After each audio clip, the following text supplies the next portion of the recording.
Hey there, my name's Pete and I like pictures. Let's talk about sharpness. Sharpness in photography, in digital photography, no, in photography in general, and especially in digital photography, of course, and of course in Lightroom. When we're talking about sharpness, there are actually two kinds of sharpness. There's the sharpness of your lens. How good is your lens? If you have a high quality lens, then your photos will be razor sharp. And that is especially true if you're working with the sweet spot of your lens. I'll zoom out, that distracts me. What is the sweet spot? Depending on if you have a zoom lens or not, with a zoom lens, the sweet spot is that very combination of focal length and aperture that produces the best quality pictures, the sharpest pictures, the pictures with the best colors, the pictures with least chromatic aberrations, the picture with least vignetting, least distortions, etc. So you can say, depending on which combination of focal length and aperture you use, the pictures might be higher quality or lesser quality. And you have to find that out. Of course, you can look online if there's some tests out there. With most lenses, the sweet spot is aperture-wise at around the middle of the aperture range. So depending on where your lens starts and where it ends. With that very lens, the sweet spot I found out is at about 7.1, something like that. I forgot which focal length, by the way.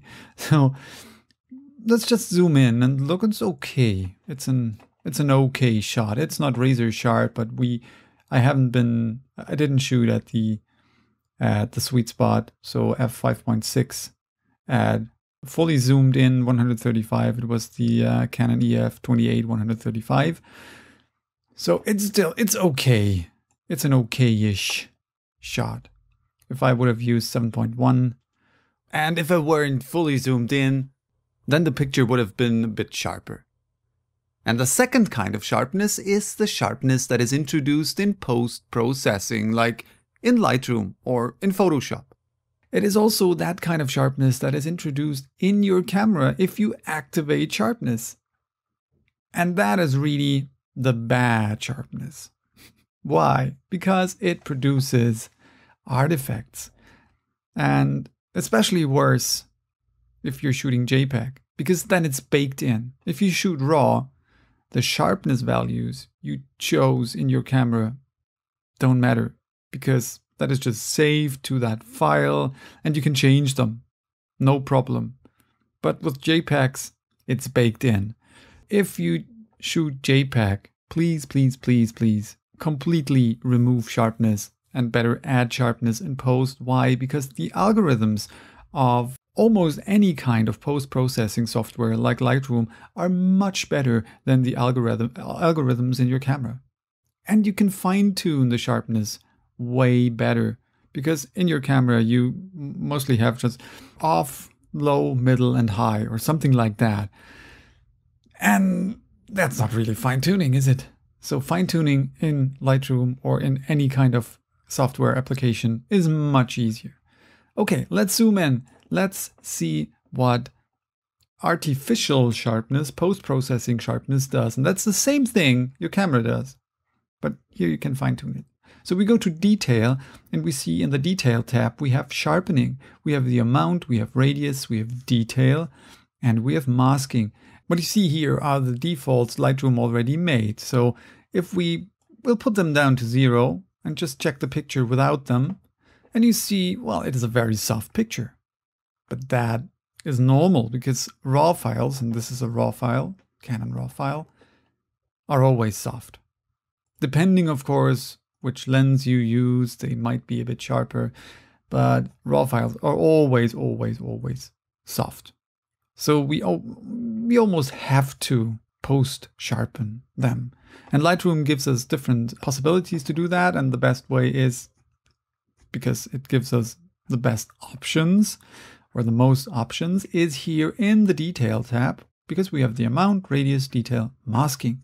And not just emulate what your camera does if you have set sharpness too high. Just add sharpness. Make it really high. So this is, of course, exaggerated. But what do you see? You see the picture looks awful now. Even zoomed out, it looks extremely awful. It is over sharpened. But that's what sharpness, post sharpness does. You see those edges, and a sharpness filter always has some sort of an edge detection. And what it does is it makes the darker parts of the edges even darker and the brighter parts even brighter. So you have some sort of fringing. And as I mentioned, if you shoot JPEG, these things are in the photo and you can't get rid of them. So this is really ugly.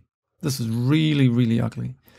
So here you see it very apparent, dark edge, bright edge, because it increases the contrast. But since we have 4 sliders here, we can really fine-tune that. So, and I'll show you my personal approach, how I do it. I usually take the defaults that Lightroom gives me as the base and I play around with them. What do we have? Amount, I guess self-explanatory. That is just how strong the sharpness kicks in. We have the radius, we have the detail, and we have the masking. And masking is the magic slider here. I talk about that in a minute. So amount, self-explanatory, how strong. Radius is the edge detection. So which kind of details are recognized by or realized by Lightroom as edges, really as edges. So the best way to work with those kind of sliders, and that is my personal approach, I work with that for years in almost all kinds of software, with almost all kinds of filters that provide sliders, that is, I always go to the max. So that I see what happens, that I really see what happens. So we see, all right, that's how it looks. And then I'll change the radius. And I bring the radius up. And you see the fine fuzzy details disappear. And only those stronger edges stay.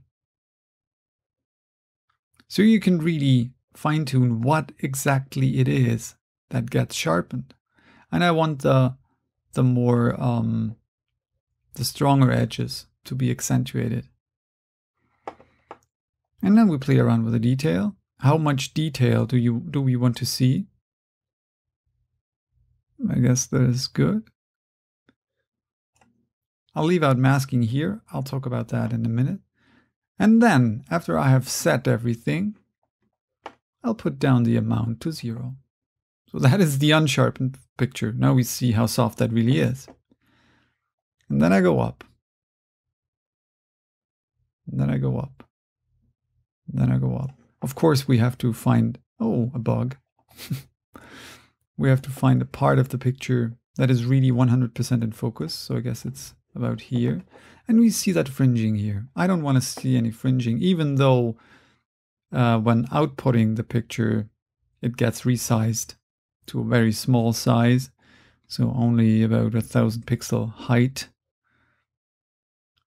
Let's still go back. I guess that is okay. I guess that is a good amount of sharpening. Maybe I'll raise the radius a bit and I'll add a bit more detail. Yeah, looks good. I like that. So, but we still have all of this fuzziness here. That is some sort of, well, that's actually noise. That's sensor noise. Even though we are at ISO, or we were at ISO 100, but there's still always some sort of sensor noise there. And that if you change anything on your photo, even the sensor noise will be changed, and then sometimes it just becomes apparent. So, and that gets sharpened as well. So we have this fuzziness. We don't see that when zoomed out, but if we're zoomed in, we see it. And of course, if we resize the picture, won't be that apparent. But we can get rid of that. How? By masking it out. So the masking is also that sort of edge detection. And the sharpness will only be applied on the edges and not on everything else. So you can really remove that.